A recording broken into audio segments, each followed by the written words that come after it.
Welcome to the 2016-2017 school year in the Toronto District School Board. I hope you have had a wonderful summer, and we look forward to our work together this year for our students. I'd like to take a few minutes of your time to speak with you about learning and leading in the Toronto District School Board. For those of you who have had an opportunity to participate in some of our webinars, you've probably heard some of these themes. But I thought I would take a few minutes at the beginning of the school year just to talk a little bit about how we are leveraging all the brilliant work that happens in Toronto District School Board into a strategic focus that I hope will serve our students in each and every school. Our vision is based upon the fact that we know that our staff are professional and exemplary, and we trust everything that you bring to work.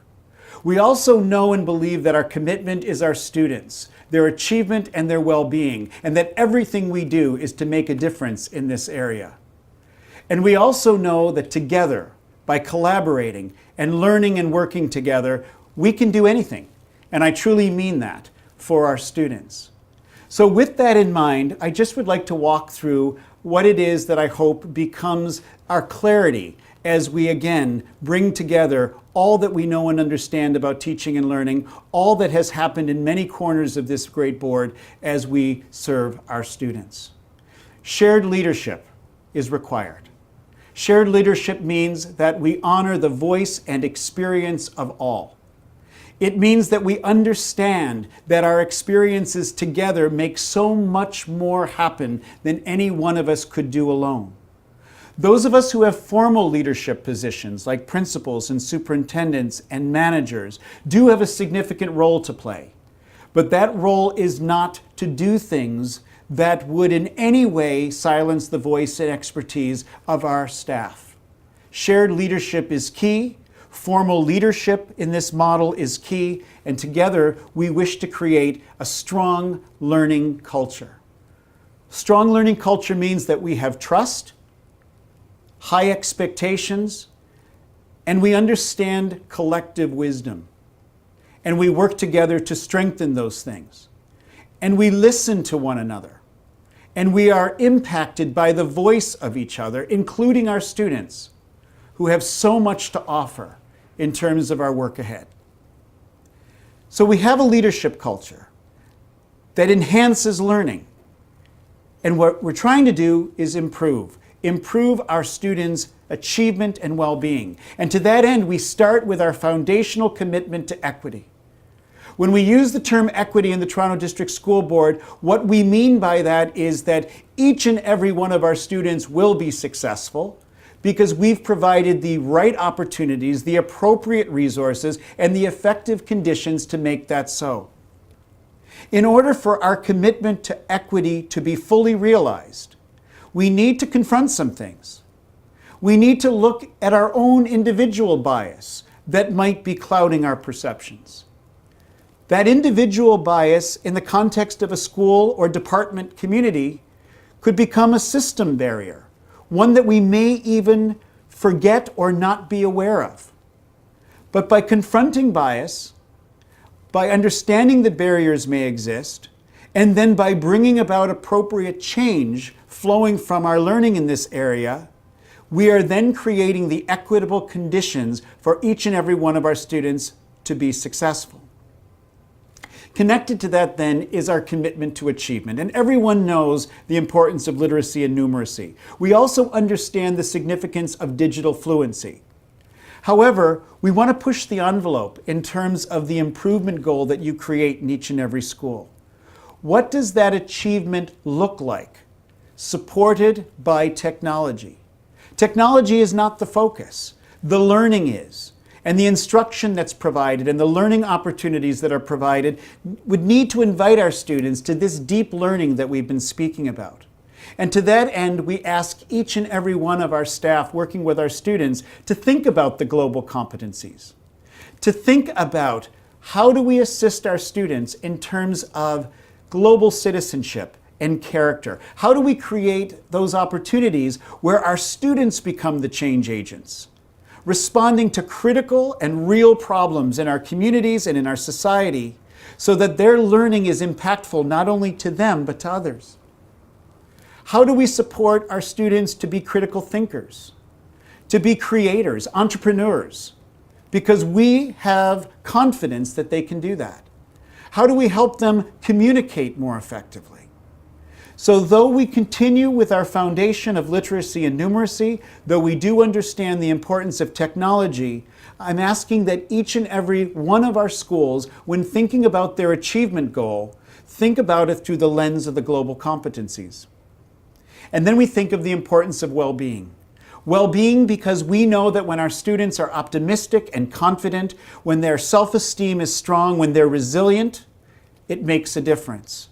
And we know that only happens when relationships are positive, when adults are really paying close attention to what it is that our students need, and that our students are looking after each other and helping us help them to not only be healthy, but to be effective. So each and every school is asked to focus on equity, the foundation, achievement, supported by technology, leading to deep learning in the global competencies, and well-being. And our school improvement process needs to be owned by you in the schools, not by the board. The board, as a system, communicates a clear expectation. That expectation is that you will engage in an inquiry cycle. You will have an authentic focus. You will work together to act upon that focus. You will learn together so that your capacity is built to achieve that focus. And through reflection and assessment, you'll make next steps. And each and every school can take ownership and leadership to determine what does improvement look like. Yes, we at the system level will provide you some of that data, but what's generated in the classroom is also significant for this important improvement work. Knowing what the data says is one part of the puzzle. Understanding what to do with that data is the next and most important part of the puzzle. And what we'd like to do from the system level is to support the learning, the focus, and the process that you determine is most significant to move your students forward. Leadership, enhanced learning culture, and improvement in these three key areas of equity, achievement, and well-being, owned by you in the school, supported by all of us in the system. And I want to comment on one last point before I close. We do have system expectations. Those system expectations are that we will remove barriers and we will confront bias that might be impacting student achievement. We will ensure that all our students are reading by the end of grade 1. We will support staff to learn in teams in order to support instruction. We will create a sense of belonging in each and every school so that each and every student knows that they are safe and cared for and that each student does have a caring adult. We will create learning opportunities that are deep and real and support the global competencies, and we will ensure that our students graduate. Those are lofty goals. Those are ideals, but we can certainly reach them as long as we do this together. And a special note for those who serve our schools through our various business and service departments. The focus of our work this year is on service excellence. By providing effective service to our schools can then focus on the important work of our students. That is what we will be focusing on in terms of that responsive support I've already spoken about. It's exciting to be in the Toronto District School Board. There is so much brilliance and energy and real commitment to make a difference for our students and our families and our communities. I look forward to working with you this year.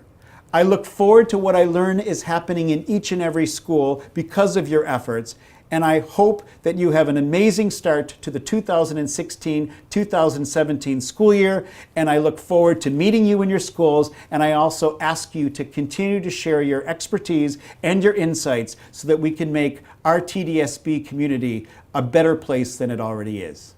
Thank you and have a great day.